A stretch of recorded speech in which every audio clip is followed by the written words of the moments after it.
내 마음에 귀 기울입니다.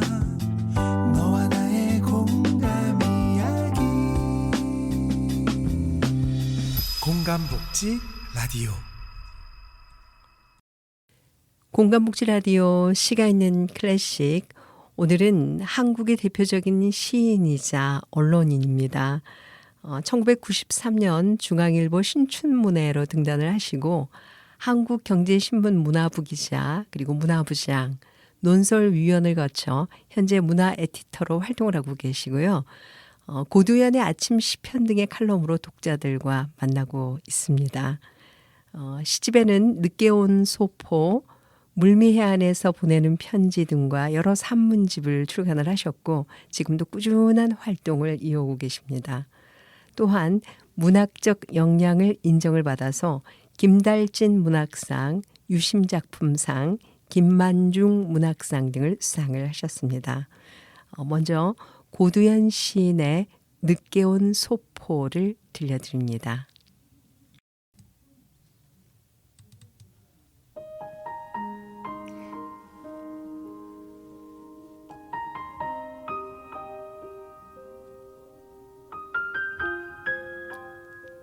늦게 온 소포. 고두현.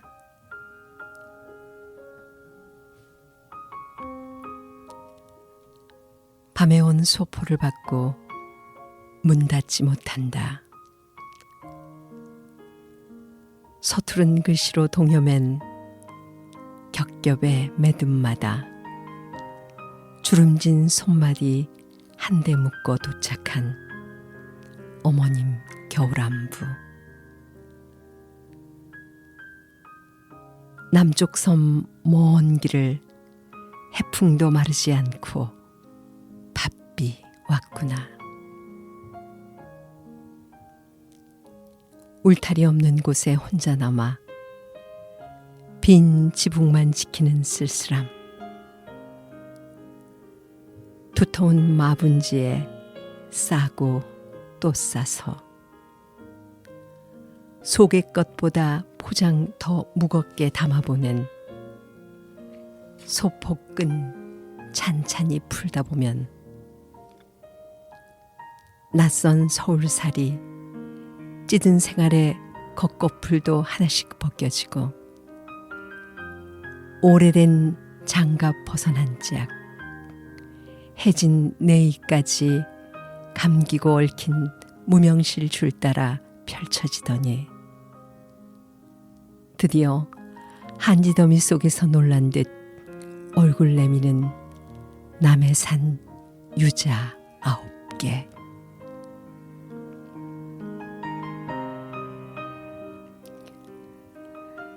큰 집 뒷담에 올 유자가 잘 됐다고 몇 개 따서 넣어 보내니 추울 때 다려 먹거라. 고생 많았지야. 봄볕이 풀리면 또 좋은 일도 아니겠냐. 사람이 다 지 아래를 보고 사는 거라 어렵더라도 참고 반드시 몸만 성기 추스리라.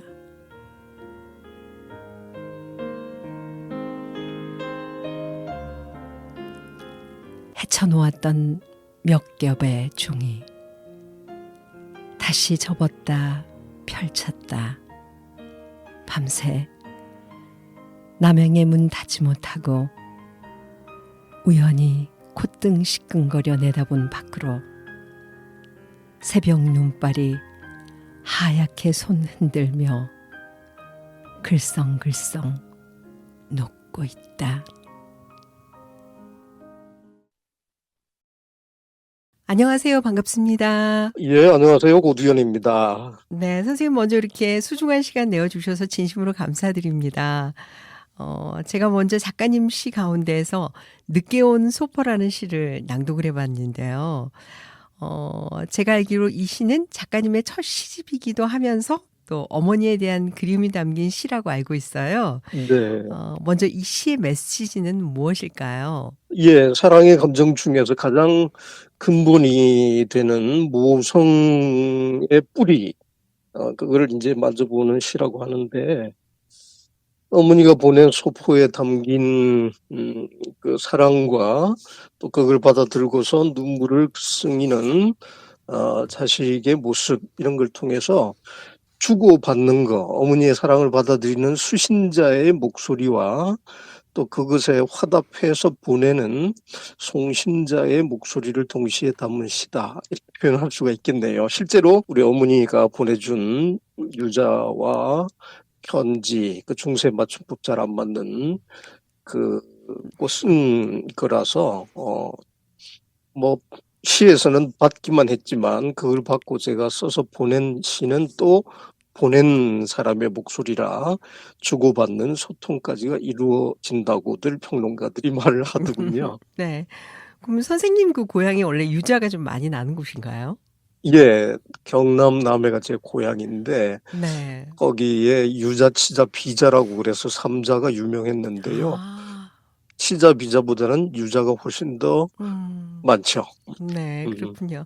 선생님 시 구절 가운데 울타리 없는 곳에 혼자 남아 빈 지붕만 지키는 쓸쓸함이라는 그런 구절이 굉장히 먹먹해지더라고요. 네. 뭐랄까 지금도 혼자서 외로이 고향을 지키는 어머니가 생각나는 그런 시였는데 그래서 어쩌면은 작가님의 첫 시집의 시지만은 지금의 현실과도 크게 다르지 않다라는 그런 생각이 들었어요.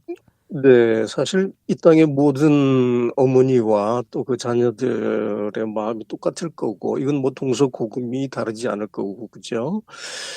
지금도 늘 그런 마음은 현재 진행형인데 이때 그 사랑과 유자를 담아서 소포로 보내주셨던 그 어머니 어 물론 이제 우리 어머니가 나중에는 머리 깎고 스님이 되셨던 사연도 있지만 그 어머니가 돌아가시고 난 지금도 이 마음은 변하지가 않고 또 주변에서는 모두가 자기 어머니를 생각하면서 마음속에 또 살아있다고들 얘기하는 걸 보면 예, 늘 현재 진행형이지요. 네.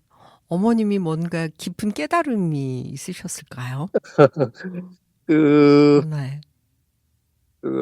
집이 어려워서 인제 절에서 생활을 하다가 아 네. 제가 그 고등학교를 진학을 못할 형편이 됐던 어려움이 더 음. 깊어졌던 시절을 지나면서 기적적으로 공짜 학교가 생겨서 고등학교를 제가 진학을 할 수 있게 되니까 음. 그때서야 '아이고 인제 됐다.' 하고 마음을 놓고서 네. 절집 생활 10년 만에 머리를 깎고 스님이 음. 되셨으니까 아마 또 속세 아들을 서울로 보낸 다음에 느끼는 마음이 또 각별했을 것 같아요. 그죠? 네. 선생님은 많이 서운하시기도 하고 아프기도 하셨을 것 같아요 왠지. 그러나 뭐 중학교를 갓 졸업한 때 어머니가 스님이 되셨기 때문에 네. 당혹스러움 정도는 있었으나 그때까지 집안이 너무 어려웠기 때문에 음. 엄마가 없어져서 서운하구나라는 마음까지는 미처 몰랐어요 그때는. 네. 너무 절박하면 그런 생각조차 안 드는가 봐요. 음. 아 괜히 제가 마음이 좀 아픈데요. 그 어린 시절의 이야기다 보니까 한참 예민한 시기이기도 하잖아요. 예. 아 자 그러면은 이번에는 우리 작가님 본인 소개 좀 부탁드리겠습니다. 예. 남해가 고향이라는 말씀드렸고 등단은 30살 때 1993년 중앙일보 신춘문예 당선으로 등단을 했고요. 평생 문화부 기자하고 문화 관련 글쓰기 또 많은 사람한테 시의 향기를 전하는 일 이런 일을 하면서 살았으니까 지금 정년 퇴임 나이를 넘기고도 그런 일을 하고 있으니까 남보다는 시작은 아주 어려웠지만 갈수록 나아졌던 인생이 아닌가 하면서 감사해 하고 있습니다. 네. 선생님 목소리에서 느껴지는 것도 그렇고요. 또 제가 인제 제 나름의 제 개인적으로는 선생님의 아픈 사연일 것 같아요. 당시 어렸으니까. 그 사연을 알고 있어서 그런지 '선생님이 굉장히 담대한 분이구나.' 그런 생각이 들었어요 갑자기. 그렇게 느껴주신다면 제가 조금이라도 한 뼘 정도 성장한 거겠죠, 그죠? 네. 우리 작가님께서는 현재 고두현의 아침 시편을 통해서 독자들에게 영혼의 비타민을 주고 계시잖아요. 소개 좀 해 주세요. 아, 그렇죠. 이 시라는 게 사실 거창한 게 아니고 가장 짧은 문장으로 가장 긴 여운을 주는 것, 이게 이제 시잖아요. 그거를 이제 우리가 영혼의 비타민이다, 뭐 마음을 울리는 악기다 이렇게 표현해 보는데 이 시가 아이디어를 빛나게 해주고 또 우리 영감의 원천이라고도 합니다. 눈 밝은 사람은 시에서 생각의 창을 발견한다고도 제가 언제 한번 쓴 적이 있는데, 그래서 매주 금요일 아침에 시 한 편하고 거기에 얽힌 이야기를 섞어서 좀 흥미로우라고 좀 쉽게 이렇게 스토리를 엮어서 전해주고 있는데, 그게 이메일을 통해서 전달되는 고두현의 아침 시편입니다. 아 선생님의 그 아침 시편을 받아보는 분들은 정말 행복한 분들이네요. 예, 이게 아침마다. 처음에는 그냥 네. 소박하게 시작했는데 이제 네네. 수만 명을 넘어서니까 네. 저도 이 좀 더 신경을 쓰게 되고 또 받는 사람들과의 소통도 좀 늘어나고 그러다 보니까 하길 참 잘했다는 생각이 들어요. 네. 사실 저도 이 시를 인제 골라서 낭송을 해야 되니까 시를 고르다 보면 그렇죠. 상당히 인제 즐거우면서도 쉽지 않은 일이더라고요 맞 생각보다. 맞아요. 이게 이제 일이 되잖아요. 네네. 맞아요. 작가님은 그럼 주로 어떤 시들을 골라서 전해 주시는지요? 뭐 싫습니다. 우선 제 마음을 울린 시 먼저 위주로 꼽고요. 네. 그다음에 이왕이면 골치 아프게 뭐 주지적이다, 뭐 해체적이다 이런 것보다는 우리 마음을 말랑말랑하게 해 주는 서정적인 시, 그리고 전통 가락을 즐길 수 있는 시, 그리고 현재 시점과 잘 또 어울리는 시의성이 있는 시, 네. 또 새로 나온 시집들에 담긴 시 중에서도 가끔 고르고요. 어쩌다가는 제 시에 담긴 사연도 가끔 전한답니다. 네. 음. 그 선생님이 저한테도 아주 좋은 노하우를 가르쳐 주셨어요. 네 감사합니다. 사실 빠르게 변화하는 현대 사회에서 어떤 이들은 "지금이 가장 시가 필요한 시대다." 이렇게 말씀하시면서 그 중요성을 말씀하시는 분들이 있으시더라고요. 예. 네. 뭐 어떤 시대라고 딱히 있겠습니까마는 사실 시대가 어둡고 혼탁할수록 시가 필요하다고 그러지요. 시라는 게 사실은 뭐 교과서에만 나오고 우리가 시험 치고 나면 "아이고 머리 아팠다." 이러면서 던지는 게 아니라 우리 마음을 건드려서 삶을 바꾸고 또 사회를 바꾸고 나아가서는 온 세상을 좀 이롭게 하고 그런 역할이 있는데, 저는 그래서 시가 빛하고 어둠이라는 두 개의 거울로 세상을 비춘다고 가끔 말씀드려요. 그 시인은 희망과 위로를 동시에 주고 독자들은 또 시를 읽으면서 꿈을 꾸면서 스스로 위로받고 치유의 기적을 경험하기도 합니다. 그 롤랑 바르트가 시는 두 개의 텍스트로 이루어져 있다 이렇게 말했는데, 그 인제 시인이 쓴 텍스트가 하나고 또 하나는 독자가 읽는 텍스트라는 뜻이죠. 그러니까 시인이 이런 뜻으로 썼는데 꼭 그대로만 해석해야 되느냐, 그게 아니고 읽는 사람은 자기 나름대로 충분히 그거를 자기 관점으로 받아들여서 또 이고 느끼는 만큼 새로운 거를 발견하고 이럴 수 있기 때문에 '시인이 어떤 의도로 썼을까.'라고 머리 아프게 막 고민할 필요가 없는 거죠. 네. 자기 눈으로 시 읽고 그 속에서 남다른 영감을 얻고 가끔은 감동해서 혹은 너무나 마음이 아파서 눈물을 흘리기도 하게 되는데, 그 순간에 눈물의 카타르시스라고 그러죠. 이 눈물이 우리 마음을 맑게 헹궈 주는 거, 정화 효과까지 얻을 수 있기 때문에 시를 책꽂이에 넣어 놓지 말고 꼭 삶 속에서, 우리 생활 속에서 시를 함께 즐기고 갖고 놀자. 네. 그렇게 저는 권하고 있답니다. 네. 그 우리가 어떤 정말 시 한 구절에서도 굉장히 위로를 받잖아요. 그럼요. 예. 그 말씀인 것 같아요. 그리고 또 어떤 대화를 하거나 남과 설득할 일이 있거나 큰 의논을 할 때에도 그냥 어 사회적인 언어 혹은 비즈니스적인 언어 이런 딱딱한 말로 얘기를 하면 잘 안 풀리는 거이 많았는데 그럴 때 시 한 구절을 적절하게 인용해 가면서 대화를 풀어나갈 때 굉장한 변화와 함께 새로운 이 두 사람의 접점을 발견할 수 있는 거를 가끔 봅니다. 그만큼 시가 사람의 한 삶의 순간뿐만 아니라 관계의 영역을 그만큼 넓혀주기도 하니까 어 시를 많이 읽는 사람이 유리하죠. 네, 그죠? 맞아요.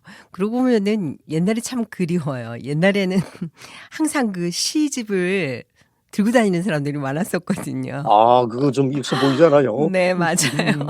그리고 지 뭐 선물도 시집으로 하고 예. 그랬었는데 참. 제가 좀 해 보니깐요. 네네. 책값 정도의 돈을 상품권이나 돈으로 주면 사실은 욕먹는데 그걸 책으로 주면 의외로 네. 효과가 크고 그중에 가성비가 가장 좋은 게 책값 맞아요. 중에서는 더 싼 네. 시집이죠. 예. 그렇습니다. 내 마음까지 주는 거니까. 아 맞아요. 네네. 예. 그 앞에서도 인제 소개를 해 드렸지만은 첫 시집이 늦게 온 소포인데요. 그 네. 외에도 정말 많은 시집을 내셨어요. 좀 소개를 좀 어 부탁드리겠습니다. 예. 두 번째부터 하자면 이제 물미해안에서 보내는 편지랑 이건 제 고향 남해에 있는 지명 이름인데 너무 예뻐요 선생님. 물미해안. 물미해안. 경치도 네. 너무나 아름다워요. 아. 그거하고 달의 뒷면을 보다. 오래된 길이 돌아서서 나를 바라볼 때 이 나를 바라볼 때는 이제 지난해에 출간한 거여서 좀 따끈따끈한 거고 지난해에요? 그러면은 최근 시집인가요? 그렇네요. 아, 또 그렇군요. 시선집으로는 남해를 주제로 한 시선집 '남해 바다를 걷다.'라는 게 있고 지난해 나온 신작 시집보다 더 따끈따끈한 게 며칠 전에 나왔는데 그래요? 그게 고두연 따라 쓰기 아직 태어나지 않은 말이라서 필사 시집이에요. 그 고두연 시집 중에서 78 편을 엄선해서 왼쪽에 페이지에다가 시를 배치하고 오른쪽 페이지는 여백으로 비워서 거기다가 따라 쓰면서 생각해 볼 수 아, 있게. 독자가 직접. 네. 네. 그래서 이 처음 책방이라는 필사책 시리즈를 준비해서 그 필사책 시리즈를 내기 위해서 출판업까지 시작한 데가 처음 책방이라는 데인데 거기서 야심차게 준비한 시리즈라서 저는 영광스럽게 생각하고 있습니다. 선생님 굉장히 멋진 아이디어 같아요. 네. 이게 받아 예. 봤는데 네네. 어 아주 뽐나게 만들었더라고요. 아, 그래요? 그 한 장씩 넘기면서 따라 쓸 네. 때는 이 책이 옆으로 평면처럼 쫙 펼쳐져야 되거든요. 네네네. 이게 왼쪽 오른쪽을 막 부채이처럼 이렇게 구부정하게 막 누르고 쓰고 이러면 힘드니까 음. 장정이 특별해야 되는데 옛날 방식으로 실로 일일이 묶어서 장정을 해서 고급스럽기도 하고 쓰기에 아주 평평하게 되어 있더라고요. 참 그게 잘 만들었 아무래도 인제 제가 펴낸 시집 중에서 다 보여줄 수가 없기 때문에 엄선한 시들만 모아 놓은 거니까 이거를 한 편씩 읽고 따라 쓰고 그러면서 오래 좀 음미하다 보면 고두연 시 세계의 주요 맥락을 한꺼번에 이렇게 느낄 수가 있고 만져볼 수 있는 느낌까지가 들지요. 손끝으로 쓰는 시니까.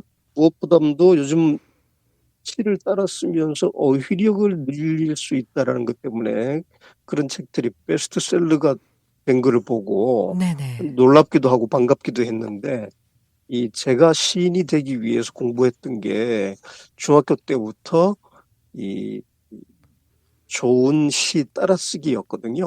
아. 필사가 제 스승이었던 거를 보면 아무것도 모르고 시골에서 그 따라 쓰면서 얻은 그 느낌이 저를 시인으로 키워줬다고 생각하니까 지금 이 시를 따라서 필사하는 어떤 젊은이 혹은 청소년 중에 누군가 나중에 시인이 될 수도 있겠구나 이런 생각까지 드니까 좀 더 느낌이 달라요. 네.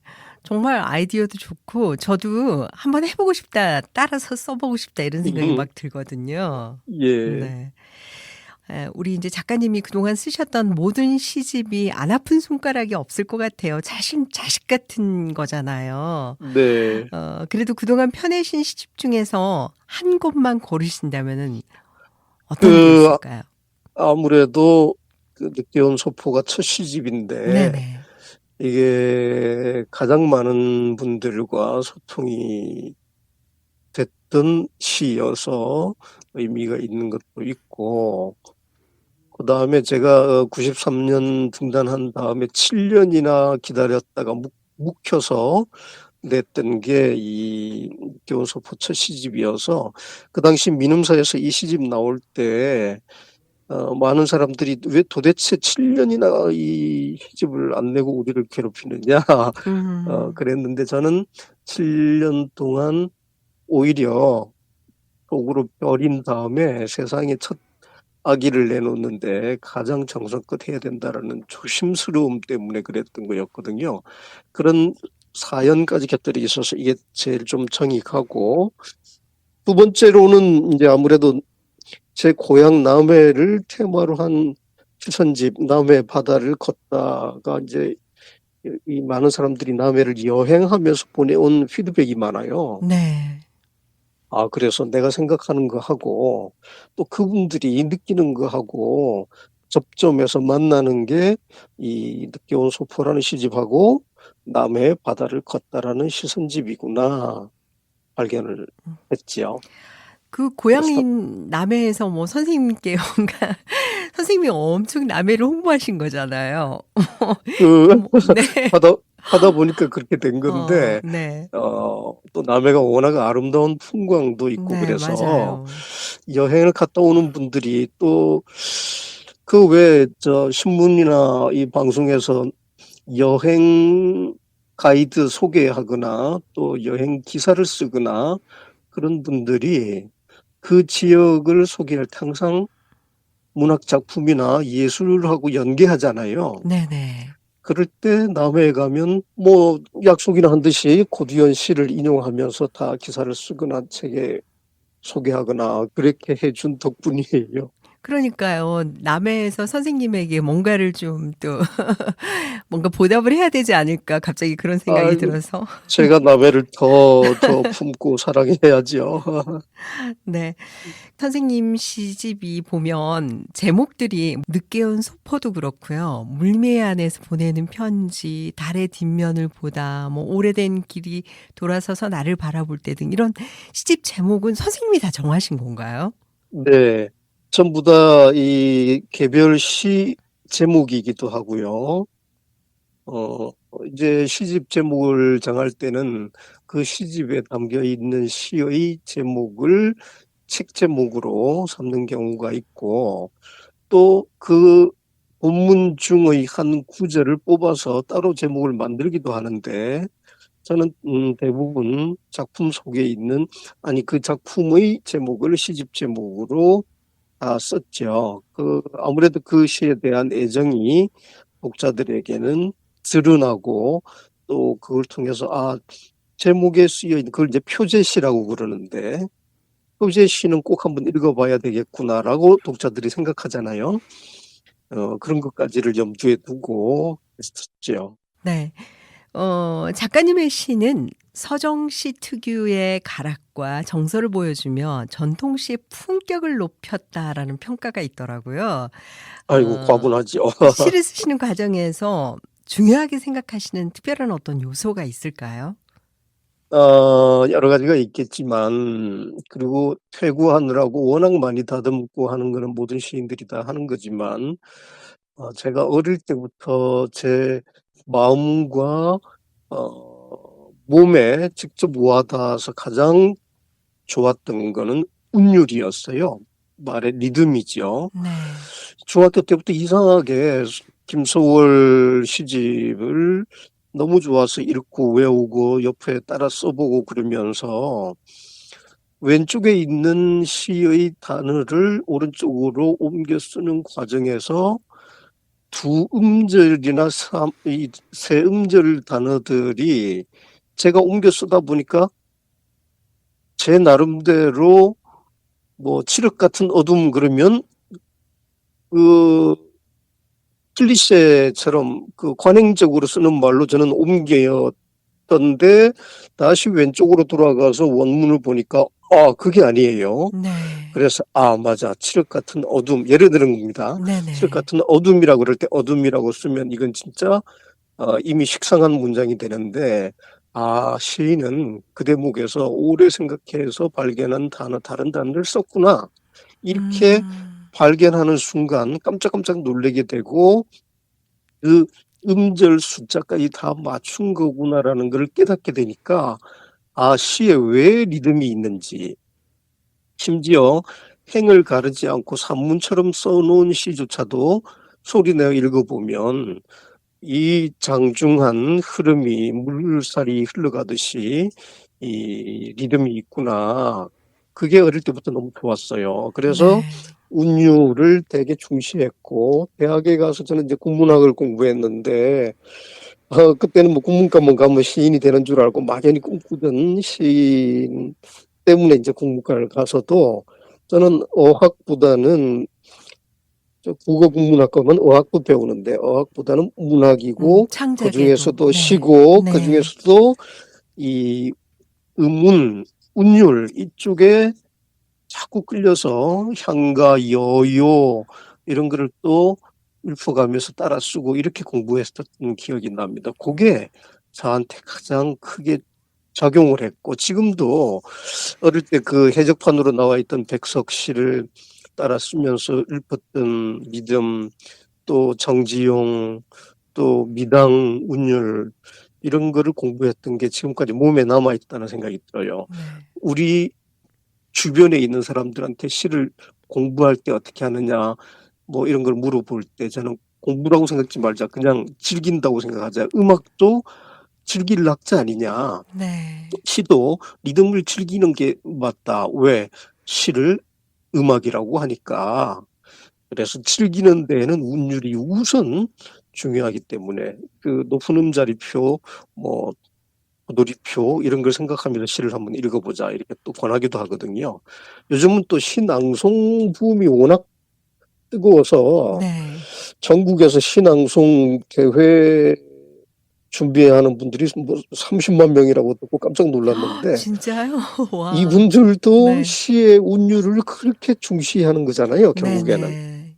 어, 다른 것도 중요하지만 저에게 꼭 하나를 집으라면 아마도 이 운율의 중요성 이렇게 네. 말씀드릴 수 있을 것 같고, 지금도 이 시는 수천 년 동안 내려온 우리 전통의 가락 위에서 꽃을 피워 올리는 문학 장르다라고 생각하기 때문에 지나친 그 의미 위주의 리듬 없이 어렵게 쓴 시들을 보고 많이 떠나는 독자들이 많았는데, 그분들께 말씀드리고 싶어요. 시는 그런 게 아니고 이런 거니까 떠나지 말고 운율을 타고 느끼다 보면 즐거움까지 오니까 새로 발견해 보십시다라고 말이죠. 네, 그래서 그런가요? 선생님 말씀하시는 게 꼭 노래하시는 것 같아요. 다행이군요. 네. 근데 제가 선생님 말씀 들으면서 중학교 때부터 그렇게 시를 뭐 소월과 백석신 이렇게 시를 필사하는 그 모습을 생각을 해 보면서 제가 아까 들었던 마음이 완전히 바뀌었어요. 음, 어머님이 '이 아이라면 믿고 내가 떠나도 되겠구나.'라고 생각을 하셨을 것 같아요. 아하. 그런 네. 얘기를 듣고 보니까 그런 관점을 생각을 그동안 못 해봤네요. 네. 작가님은 한국경제신문 문화부 기자 또 문화부장을 지내셨는데요. 문화부 기자시면은 뭐 음악, 미술, 영화 등 다양한 예술 장르와 접하시게 되잖아요. 네. 그런 모든 예술들이 우리 작가님의 시 창작에도 많은 영향을 좀 미치기도 하실 것 같다라는 생각이 들어요. 예. 사실 만나는 주변 사람들부터 겪어보는 일들이 다 시의 이제 자양분이 되는데 특히 저는 문학 담당하고 책 서평 이런 일을 이제 많이 맡아서 했고 영화 미술도 조금씩 해 봤습니다만 담당을. 어느 해 미국에서 온 유명한 사진 작가한테 얻은 영감이 지금도 참 기억이 나요. 그분한테 인터뷰 다 끝나고 이제 막 마지막에 이렇게 물었습니다. 어 "사진 제일 잘 찍는 방법 뭐예요?" 이렇게 음. 물었더니 막 웃으면서 그거 한 3,000 번도 넘게 들었던 질문이다 그러면서 갑자기 손가락을 쫙 펼쳐서 보여주는 거예요. 네. 그러면서 "자, 이 손가락을 찍으라고 남들에게 보여주면 거의 모든 사람들은 이 손가락에 집중한대요. 네. 심지어 손금까지 미세하게 보려고 줌 갖다 들이대고 이런 식으로 집중하는데 자기는 손가락 사이를 찍는다고 그래요. 네. 이야, 그 말 한마디가 이 사물이나 어떤 현상의 이면을 바라본다는 거 그런 건데 우리 동양식으로 또 얘기하자면 꿰뚫어 본다, 관한다 이런 얘기를 그분이 손가락을 가지고 들려줬을 때 너무나 신선한 충격이었고 저도 앞으로 시를 쓰면서도 좀 더 사물의 본질이라든지 근본, 이면 그 또 다른 배경에 있는 숨은 뜻 이런 거를 찾으려고 노력할 때 늘 이 사진 작가의 손을 떠올립니다. 지금도 잊을 수가 없네요. 네. 저도 손가락을 딱 펼치고 손가락 사이를 보니까 더 많은 게 보이긴 하네요. 그죠? 네. 완전히 다르게 보여요. 그 네. 손가락을 만약에 위로 치켜 들고 있었다면 네. 방향이 위로 향하는데 손가락이 이 가지가 손가락 사이만 보면 끝이 아래쪽으로 향하고 있네요. 네. 이런 생각에 어 그 각도를 바꾸는 것 어쩌면 거꾸로 생각해 보는 역발상의 지혜도 이런 데에서 얻을 수 있지 않을까 이런 생각까지 듭니다. 네. 저도 늘 생각하게 되는 말씀을 해 주신 것 같아요. 네. 다행입니다. 어쨌든 그렇게 인제 뭐 여러 그 문화 쪽에 일을 하시면서 많은 장르 속에 있으신 거잖아요. 네. 그 시인으로서 가장 보람을 느꼈던 순간이 있으셨다면 어떤 때가 있을까요? 아무래도 시 읽고 간절한 느낌을 답장으로 보내주는 분 그리고 어쩌다가 제 시가 이 노래로 조금 많이 만들어져 진 편인데 그중에는 가곡도 있지만 이제 대중가요로도 알려져 있는데 그 공연장에서 시 노래를 들으면서 어 중간 앞줄부터 중간까지 눈물바다가 됐던 장면을 누군가가 찍어서 보내줬을 때 아무래도 시에 대한 반응인 거죠. 그리고 요즘은 금요일마다 아침에 보내드리는 고두현의 아침 시편을 읽고 거기에 답장 보내줄 때 자기 가슴속에 하지 못했던 얘기들을 곁들여서 시인님한테만 몰래 들려드리는 얘기예요라든지 이런 은밀한 사연까지를 남한테 말 못하고 저한테 얘기해 줄 때 이럴 때 아주 시인으로서 보람을 느끼고 또 시 전도사로서 가장 행복한 순간이구나 생각합니다. 네. 아마 방송 들으시는 분들도 그렇게 생각하실 텐데 우리 선생님 목소리가 사람을 좀 편안하게 해 주시는 것 같아요. 아유 다행입니다. 그리고 목소리도 너무 좋으셔 가지고 혹시나 인제 여러 장르를 경험을 하시면서 시 외에 다른 관심사는 없으셨는지 그것도 갑자기 궁금해집니다. 그 음 저는 인제 그 텔레비전은 한번 해 보고 못 하겠다고 내가 그랬는데 라디오는 인연이 꽤 오래 있어서 그렇죠. 했음 네. 예 했습니다만 그럴 때마다 제가 이 경상도 특유의 억양이 섞여 있어서 듣는 분들이 불편하실까 봐 걱정을 많이 했어요. 그랬더니 그 PD 선생님이 해 주시는 말씀이 그 너무 심한 사투리라든지 너무 억센 억양이라든지 이런 음. 거에는 불편할 수 있는데 뭐 적당한 느낌 정도 남아 있는데 약간 저음이고 그러면 오히려 신뢰 지수가 높아서 좋아요. 이러면서 저한테 아주 큰 용기를 주셨어요. 맞아요, 맞아요. 그 그래서 그 말을 믿고 감히 겁없이 라디오를 꽤 좀 했었는데 어 나중에 생업이 너무 바쁘지 않으면 그 특정 문화 프로그램에 내레이션 같은 거 해도 괜찮지 어우. 않겠느냐 뭐 이런 얘기는 네네. 들어봤는데 감이 엄두가 안 나 아니 가지고 노래도 잘하실 것 같아요, 선생님 이 목소리가. 노래는 못해요. 아 정말인가요? 예. 말씀하시는 제가 것도 노래하시는 것 같은데. 이거 제가 춤추는 거하고 노래 부르는 거는 노력해 봤는데 안 되더라고요. 네.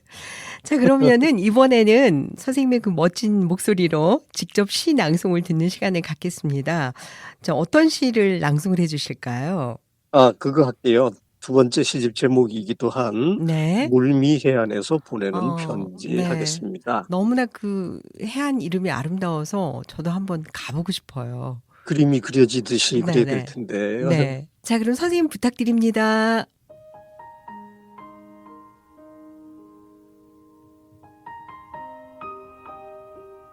물미해안에서 보내는 편지.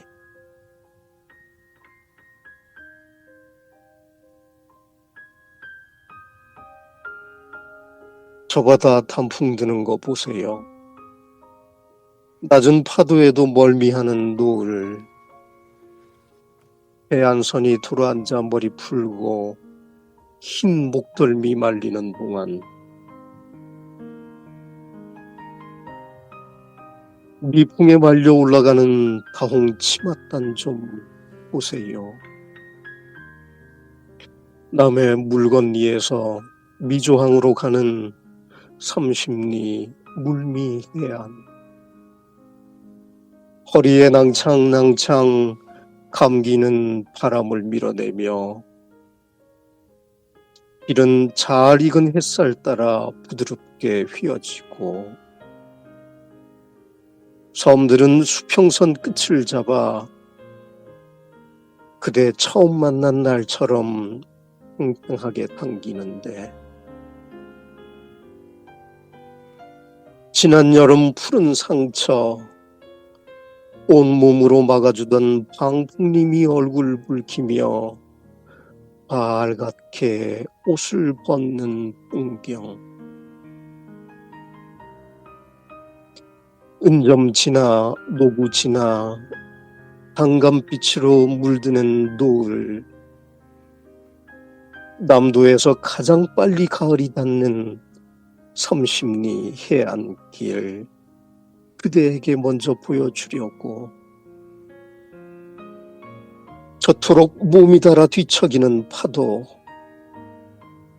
그렇게 돌아앉아 있지만 말고 속 타는 저 바다 한풍 드는 것 좀 보아요.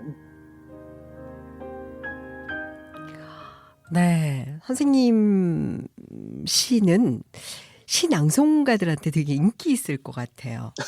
저희는 이제 시를 읽어보면은 선생님 물론 운율을 중요하신다고 하셨기 때문인지 시를 선생님이 읽으시는데 제가 따라서 읽어봤거든요. 근데 너무 잘 읽혀요. 다행이에요. 그 해안선이 아름다운 그 물미해안 그림이 아마 그려질 텐데 여인의 허리처럼 아름다운 곡선이 낭창낭창한 것처럼 실제로 펼쳐지거든요. 네. 99굽이 구절양장처럼 이렇게 지그재그처럼 해안선을 따라 이렇게 물건리에서 미조항까지 이어지는 30리 길이 물미, 그러니까 물건리에 물자를 따고 미조항에 미자를 따서 물미해안인데 네네. 이 물건리는 어디냐 그러면 우리 독일 마을 아시죠? 남해에 있는 네네네.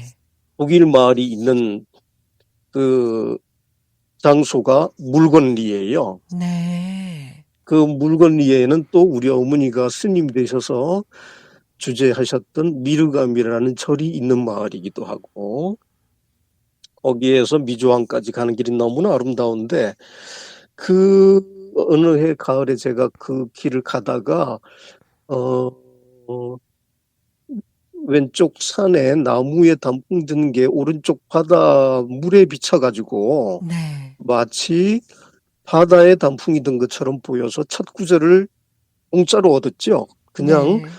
그 현장에서 저 바다 단풍 단풍 드는 드는 거 거 보세요. 보세요. 네.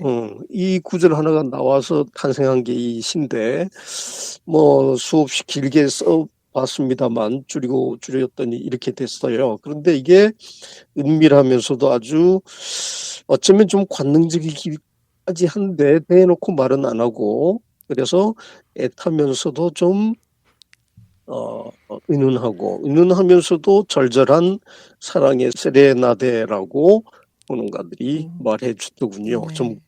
그렇긴 한가요? 그 허리에 낭창낭창이라는 표현이 저는 예, 참 너무 좋은 것 같아요. 예. 네. 그리고 그 앞에 수평선이 쫙 이렇게 펼쳐지는데, 네. 어떻게 보면 아주 아름다운 비단 보자기를 평평하게 펼쳐 놓아서 그 위로 가을 햇살이 펼쳐지고 쏟아지는 것 같은 느낌도 받는데, 이 섬들은 수평선 끝을 잡아 그대 처음 만난 날처럼 팽팽하게 당기는데, 이런 표현을 젊은 연인들은 또 좋아하더군요. 네네. 그리고 또 남도에서 가장 빨리 가을이 닿는 30리의 안길, 그대에게 먼저 보여주려고 저토록 몸이 달아 뒤척이는 파도, 이런 대목들도 아직 썸을 타는 연인들에게는 특별히 밑줄을 긋고 싶은가 봐요. 이런 것들을 써가지고 어디 많이 활용하는 것 네. 같더라고요. 선생님 시 한 편을 선생님이 읽어주시니까 정말 우리가 다녀온 것 같아요. 그 풍경 속으로. 네, 네. 그 남해 물미해안 중간 쉼터에 보면 이 시가 서 있답니다. 그래요? 네. 거기서 잠깐 바다를 배경으로 사진도 음. 찍고 그러면서 이 시를 또 감상해 볼 수 있게 나무 목판에 친환경적으로 새겨서 거기다가 그 바다 쪽으로 세워놨다는데, 저로서는 참 감사한 일이지요. 또 즐겁고. 너무나도 이렇게 아름다운 시를 선생님이 직접 들려주시고 인제 또 제가 기대가 되는 시간입니다. 우리 작가님께서 좋아하시는 클래식 곡은 어떤 아하. 곡일까? 굉장히 궁금해져요. 예, 뭐 다른 서양 클래식 부를까 하고도 고민해 봤는데, 네.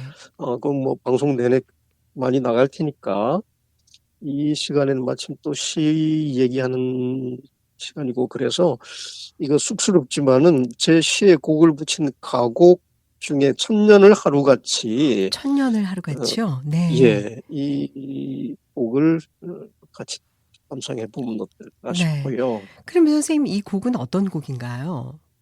천년을 하루같이는 바로 그 물미해안의 처음에 있는 네. 미륵암이 있는 물건리에서 바다 방풍림과 파도 소리까지 들으면서 그 현장에서 제가 자면서 썼던 시인데, 어, 그 자연이 주고받고 또 인간이 대답하고 하는 장면들이 영원할 것 같은 느낌을 이 제목에다가 천년을 하루같이라는 걸로 역발상 제목을 달아봤는데, 하루가 천년이 될 만큼 귀하고 소중하다라는 뜻도 함께 포함하고 있습니다. 이거를 작곡가 김혜정 선생이 이 곡을 붙여줬는데, 바리톤 네네. 현정연 목소리가 너무나 좋더라고요. 저는 네.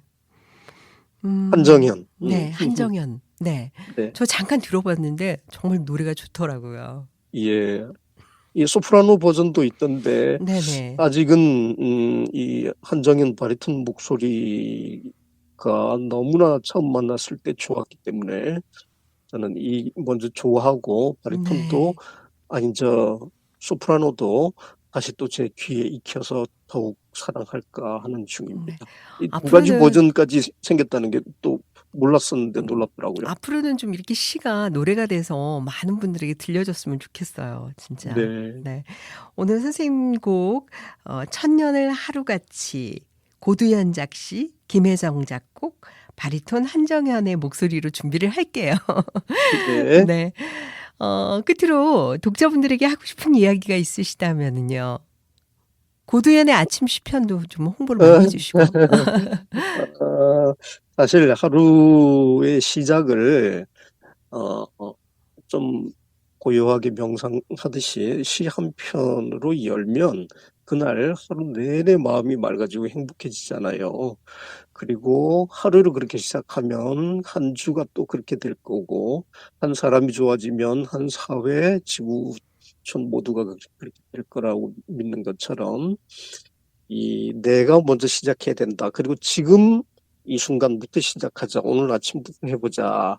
이런 말씀을 드려주고 싶어요. 시의 향기를 날마다 이렇게 함께 즐기자고요. 네. 오늘 선생님 너무나 좋은 말씀과 또 이렇게 편안함을 주셔서 다시 한번 감사드립니다. 네, 고맙습니다. 네. 네. 감사합니다.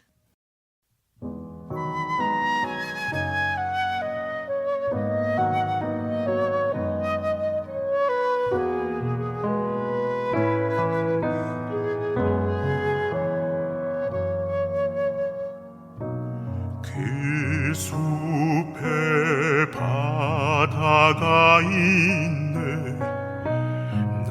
날마다 해걸음치면 앞대 맞춰 오는 고기.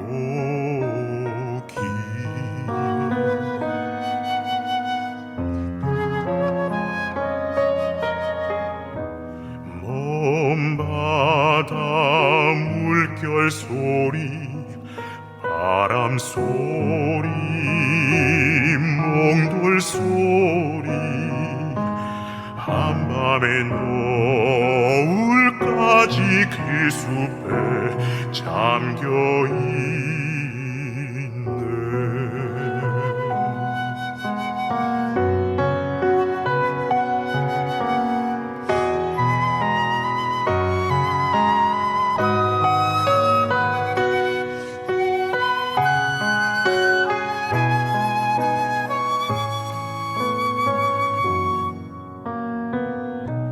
그 숲에 사람이 사네. 반달분 보듬고 앉아 이 밤나무 노래 듣는.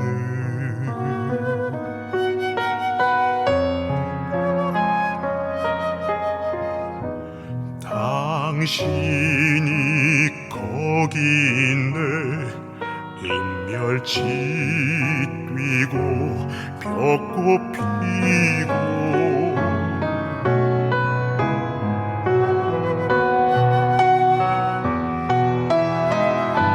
청밀에 있는 그 숲에 들어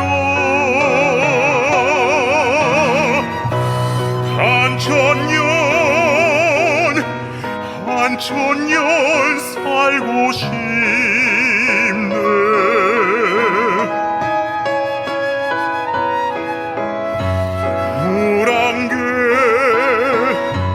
물안개 동금멍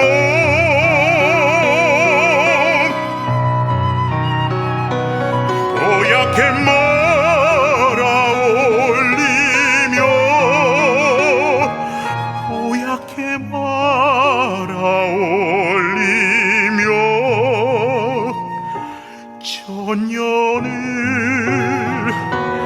천년을 하루같이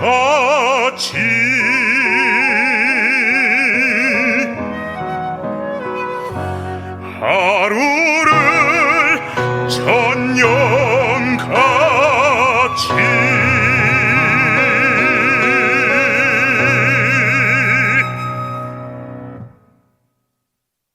네. 감상하신 곡은 천년을 하루같이였습니다.